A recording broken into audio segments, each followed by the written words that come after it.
খারাপ কাজ করে গেছে, এই দেশটাকে জঙ্গি দেশ বানায় গেছে। এখন যতগুলো মামলা জঙ্গি আছে পুরোটাকে বেরোতে পারছি না। আমাদের পরাশক্তিরা বলে আমরা জঙ্গি, অর্থাৎ দেখেন কি অবস্থা দাঁড় করাইছে। আমি উচ্চতর কর্মকর্তা সংশ্লিষ্ট মহলের আলোচনা করছি, স্যার আমরা জঙ্গি হয়ে এই দেশে বাঁচতে চাই না, এই জঙ্গির তকমা থেকে দেশটাকে বাঁচাতে হবে। আমাদের এই জুলাই বিপ্লব শিখাইছে ভারতের আধিপত্যমুক্ত বাংলাদেশ, ভারত আমাদের একমাত্র শত্রু, দ্বিতীয় শত্রু শেখ হাসিনা আওয়ামী লীগ। আর হলো আমাদের এখন সবার দাবি হওয়া উচিত আমরা এই দেশের জঙ্গি রাষ্ট্র হিসেবে ভাববো না, জঙ্গি রাষ্ট্রের নাটক হইতে আমরা চাই না, জঙ্গি রাষ্ট্রের নাগরিক হতে চাই না।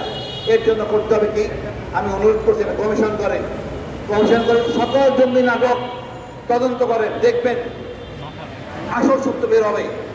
নিরীহ জনগণকে আমরা মারছি, মরে বলছি জঙ্গি, আগে ধরে পরে আমরা ক্রস ফায়ার করছি। এইগুলিকে আমাদের এই জন্য দরকার হলে বলছি যারা এই আপত্তি দিচ্ছে ওয়েস্ট পশ্চিমারা, তাদেরকে আমাদের কমিশনে অন্তর্ভুক্ত করেন।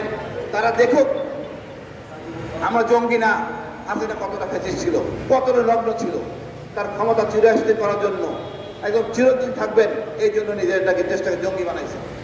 কতটা নির্লজ্জ হইতে পারে।